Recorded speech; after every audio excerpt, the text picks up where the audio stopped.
Во студиото со вас, Маријан Ников. Добар ден, ги следите пладневните вести, ви благодарам за вниманието. Председателот на владата на Република Македонија, Христијан Мицковски, беше предпладнева во посета на Универзитетската клиника за хируршки болести Свети Наум Охридски Скопје. Премиерот воедно при своите изјави даде најава и за реформи во здравството. Чекор понапред. Секој оној кој што пријавил, успешно се завршила таа акција. Почнувајќи од оној врховен судија, па завршувајќи со овој последниот случај со директорот во платежната агенција. Затоа ги повикувам граѓаните да се охрабрат и да го кажат тоа.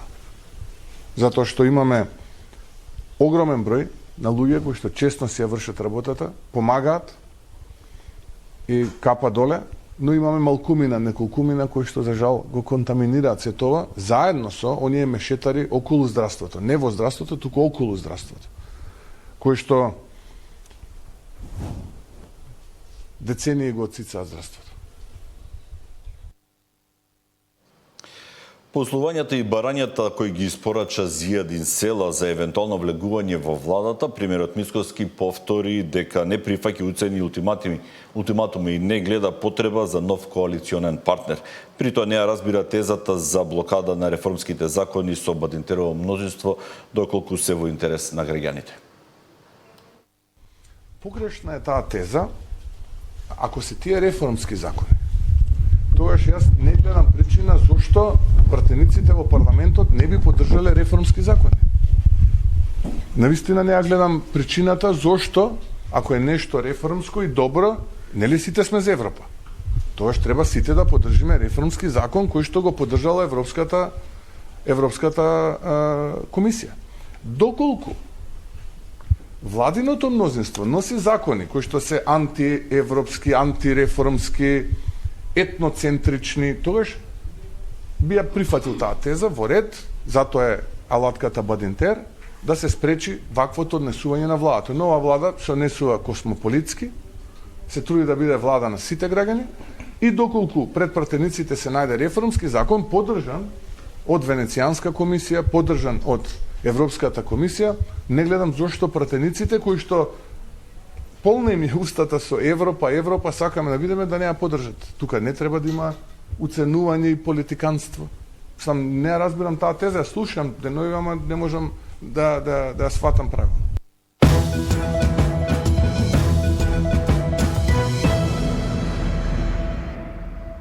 Полициски службеници утрина влегува во управата за јавни приходи Штипи. Според првичните информации, приведен е поранешен раководител на УЈП.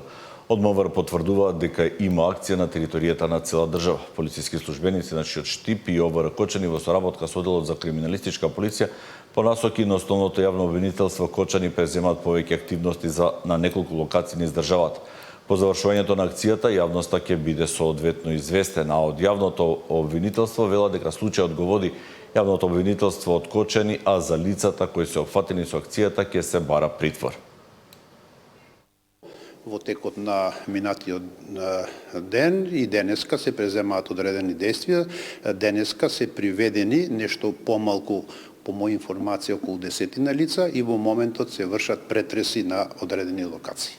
Само можам да ви кажам во овој момент дека се работи за лица вработени во управата за јавни приходи, а за кривични дела, тоа прва ќе видиме, меѓутоа првичните сознанија се за кривични дела злоупотреба службена положба, овластување и примање и давање мито. Од она што го имам како информација, јавниот обвинител ќе предложи мерки, какви мерки ќе видиме во текот на денот, откако ќе земе изјави од самите пријавени. Овој предмет во моментов е заведен во Кочанското обвинителство, имајќи предвид дека и место на извршување се е тоа подрачје, така да натаму ќе видиме евентуално доколку нешто излезе ново за некое кривично дело, може би да се пренесе во обвинителството за организиран криминал, меѓутоа од првичните сознанија, од кривичната пријава, произлегува дека надлежно е основното јавно обвинителство Кочани.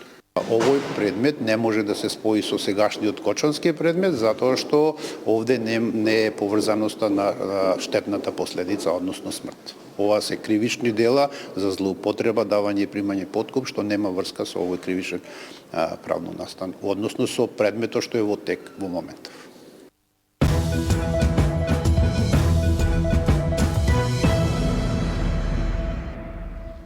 Во изминатото деноноќе, поради обилните врнежи, екипите на регионалните центри за управување со кризи интервенираа на повеќе критични локации низ земјата. На подрачјето на Битола ќе се ангажирани се екипи и механизација на јавните предпријатија и водостопанските компании за расчистување наноси, за јакнување на насипи на повеќе делови од речните корита поради ерозија на патот кон Пелистери кај село Цапари. Предложено е привремено затворање на стариот пат и пренасочување на сообраќајот по патот А3. Во Охрид и Кичево водостоите се зголемени, но нема излевање. Најризичен е делот на улица Прилепска во Кичево, каде што е побарана општинска интервенција. Во Охрид се интервенира по пријавено поплавување во подруми во населбата Железничка, предизвикано од диво ископани канали. Во Куманово реката Пчиња накратко се излеа од коритото кај Пелнице Стрновец беа и без нанесена штета. Мостовите на Коинце и Пелинце се расчистени од насобраните дрва и отпад, без да се констатира опасност по нивната стабилност. На регионалниот пат Македонски Брод Скопје преку Националниот парк Јасен беше регистриран голем одрон, поради кој сообраќајот беше во прекин, а патот е расчистен по една лента и во теке се активности за целосно обезбедување на трасата.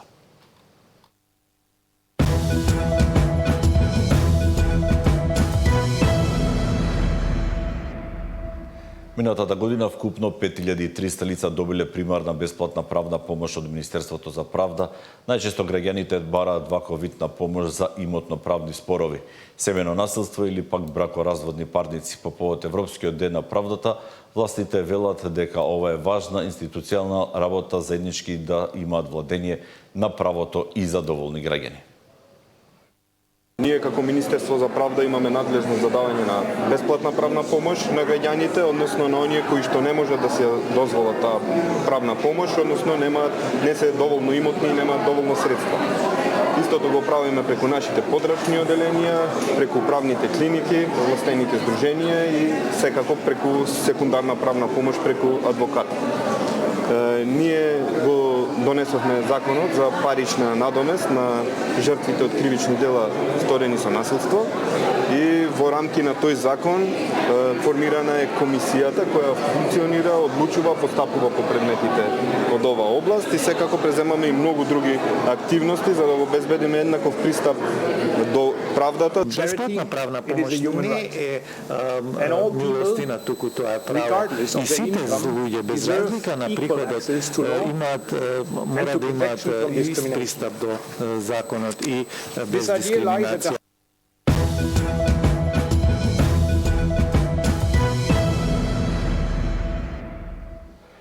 Загрижувачки се бројките на лица кои ги загубиле животите во сообраќајните несреќи, но голема и бројката на повредени. Дополнителен ризик за сите овие случувања во сообраќајот представува и управувањето возило без положен возачки испит. Минатата година 142 лица го загубиле животот во сообраќајни несреќи на македонските патишта, а над 7000 биле повредени. Иако бројките варираат од година во година, причините речиси секогаш се исти: алкохол, брзо возење, непрописно пристигнување и се почестото користење мобилни телефони зад волан. Дополнителен ризик представува и управувањето возило без положен возачки испит, практика што директно ја загрозува безбедноста на сите учесници во сообраќајот.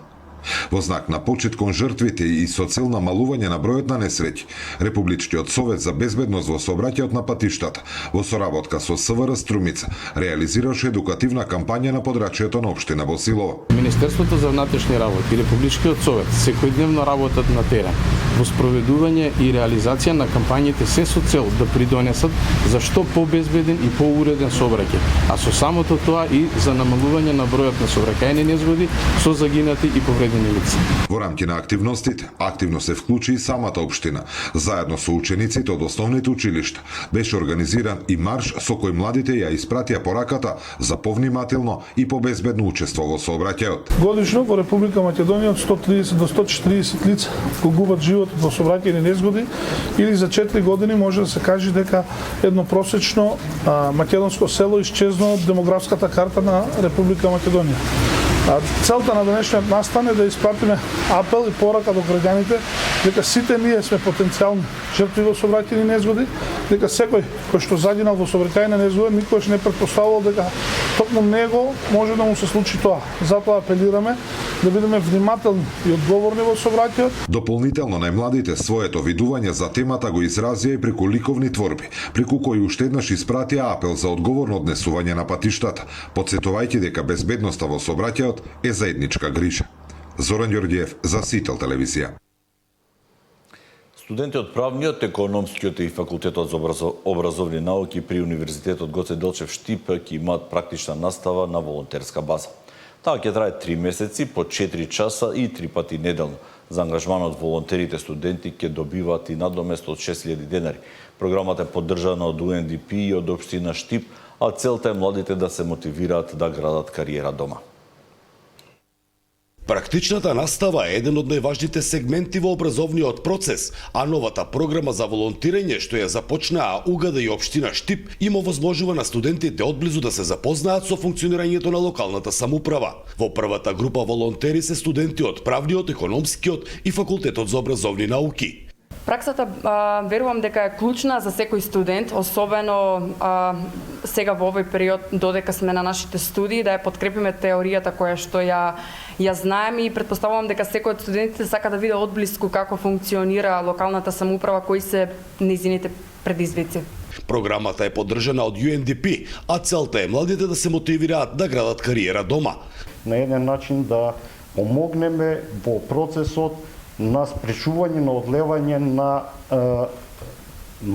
умот и образованиот кадар од државата, односно што повеќе млади да се задржат по државата, преку стекнување на практични искуства и започнување веднаш во работниот процес. Студентите ќе волонтираат 3 месеци по 4 часа 3 пати неделно. За нивниот ангажман ќе добијат надомест од 6000 денари. Со проектот сакаме да ги отвориме вратите на општината, да го покажеме принципот на функционирање пред студентите и истите да се стекнат со предзнаење за моментот кој ќе почнат со нивното официјално вработување. Во следниот период програмата ќе се проширува и кон други факултети и институции. Што е битно, разговараме понатаму да ова програма биде проширена и во делот на техничките факултети и согласно барањата и потребите на општината. Во првиот циклус ќе бидат вклучени 9 студенти, а се планира програмата да биде понудена на други општини и универзитети. За Сител, Трајан Ристовски.